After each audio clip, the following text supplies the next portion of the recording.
What's up, guys? It is Xander here, back with another video. Before we dive into today's video, please click that subscribe button down below. Thank you very kindly. Today, we're going to talk about how to have difficult conversations. Difficult conversations are had every day all over the world in a variety of different environments. Difficult conversations are had between parents and children, spouses, in all types of relationships, and even in the professional world. A difficult conversation can be anything from a controversial topic to confrontation between one person and another. The goal of this video is to provide you with some tips or things that have helped me have difficult conversations along my journey to ascension. So we're going to dive right in with how to have difficult conversations.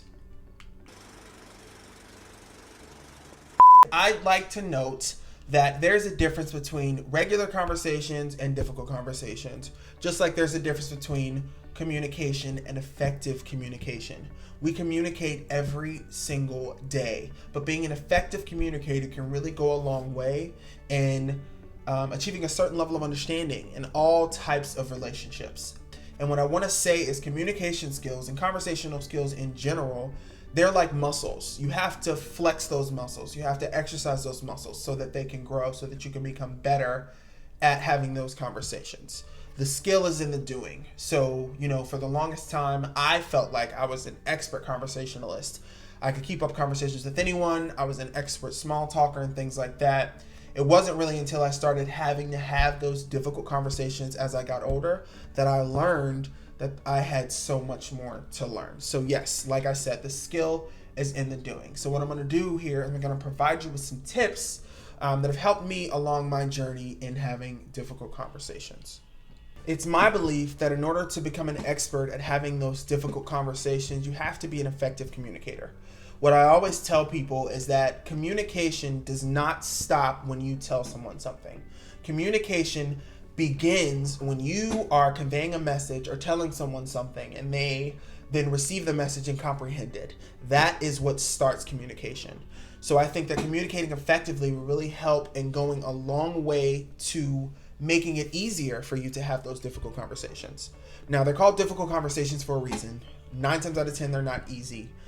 So I'm going to go through some of the tips and some of the things that I think about when I have to go into having difficult conversations. So the first step for me is figuring out the why. And what I mean by that is figuring out why the conversation is difficult.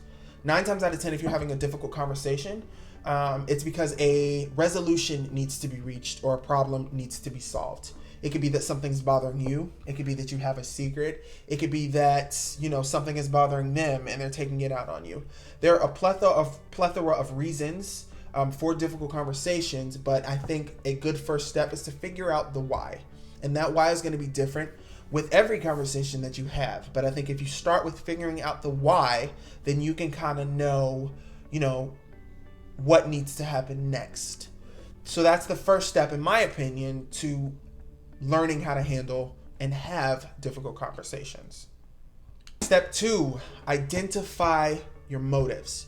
So whenever I go into a difficult conversation or a conversation that I think is going to be difficult, my first step is to identify the motive. So when having conversations, when communicating in general, there are positives and negatives. There are good motives and bad motives. And I say you never want to go into a difficult conversation, especially with bad motives. And some of those motives are, being right. You don't go into a conversation to be right. You don't go into a conversation to look good. You don't want to go into a conversation to win.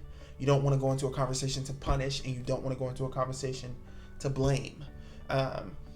Typically, when you place blame, people get defensive, and that doesn't go anywhere. And then last but not least, you don't go into conversations to avoid conflict, because avoiding conflict does not solve problems. So when you want to have difficult conversations, you should look to good motives. So when I say good motives, resolving conflict should be, at the top of the list. 9 times out of 10, when you're having a difficult conversation, it's because you want to resolve some type of conflict, whether it be internally or externally. The goal, 99% of the time, is to resolve a conflict. Solving problems. So I know in the professional part of my life, when I'm having difficult conversations, it's because there's a problem that needs solving, and those problems can be solved by making sure that I have those difficult conversations. When having conversations, one of the goals or a positive motive is to learn. A positive motive is to seek truth, to seek to understand, to strengthen relationships, and things like that. And as you guys can see, I'm going to list out some of the positives and negatives as far as the motives. But you want to identify your motive for having the conversation so that way you can kind of figure out how you want the conversation to go, which leads me to my next step. My next step, visualize your outcome. So when I'm going into a difficult conversation, my goal, I'm visualizing, I'm trying to figure out, okay, well, where do I want this to end up? I've figured out why the conversation is going to be difficult. I've identified my motives for going into this conversation. So my next step is to visualize the outcome. What outcome do I want? And how can my behavior going into this conversation affect that outcome? That's something that's really important. What I find is that typically when people converse in general, they're listening to respond and not listening to understand. And I think that's where we have to bridge the gap when it comes to effective communication. I feel like that's what makes a lot of conversations difficult.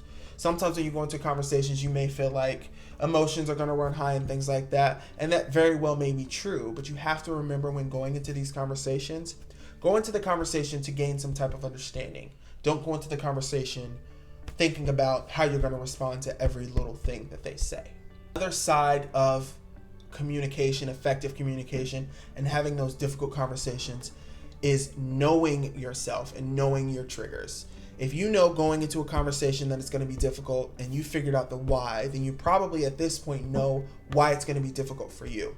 So it's really easy, or it makes it easier to have those conversations when you know your triggers and you know yourself and you know the things that are going to set you off, so you can better avoid those road bumps when having the conversations. So for example, I don't like being cut off.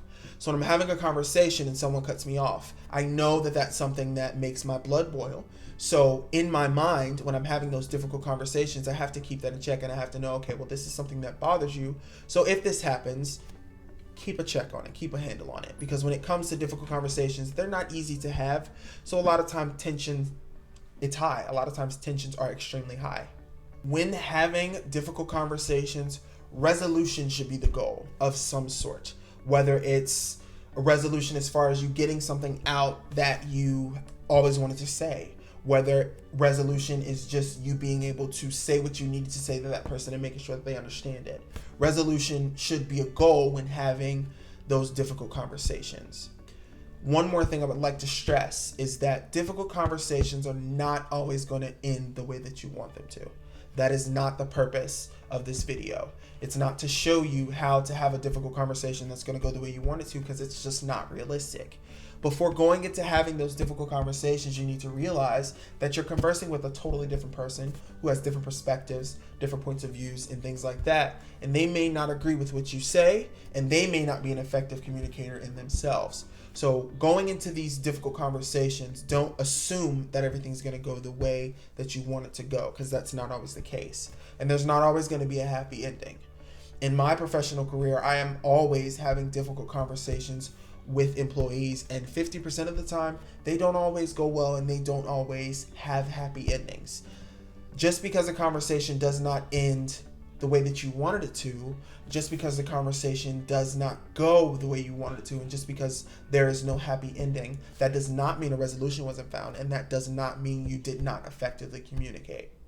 So those are some things to keep in mind when trying to have difficult conversations. So let me give you a little bit of a recap. Figure out the why it's going to be difficult, what the issues are going to be. Identify your motive. Is it a good motive? Is it a bad motive? And if it's a bad motive, what do you do to fix that? Does the conversation really need to be had? Think about those things. You want to visualize your outcome. Think about what you want out of the conversation and consider how your behaviors going into the conversation could affect the outcome. Know your triggers. Know your triggers. You got to know yourself. When you're having difficult conversations and going to those difficult conversations, you have to know yourself. It's extremely important. That will go a long way in making sure that the communication is effective, and the difficult conversation is not as difficult as it would be if you didn't really know yourself. You have to be self-aware. That's extremely important.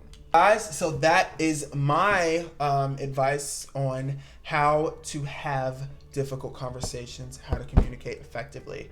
Like I always say, this is not some end-all be-all guide. These are just things that have helped me on my journey to ascension. These are things that I've applied in my life that have done me some good. What are some ways that you effectively communicate, and how do you overcome that fear of having difficult conversations? Sound off in the comments below and let me know. And if you think these tips can help someone else, please like and share the video. This is Xander Sins signing off. Deuces.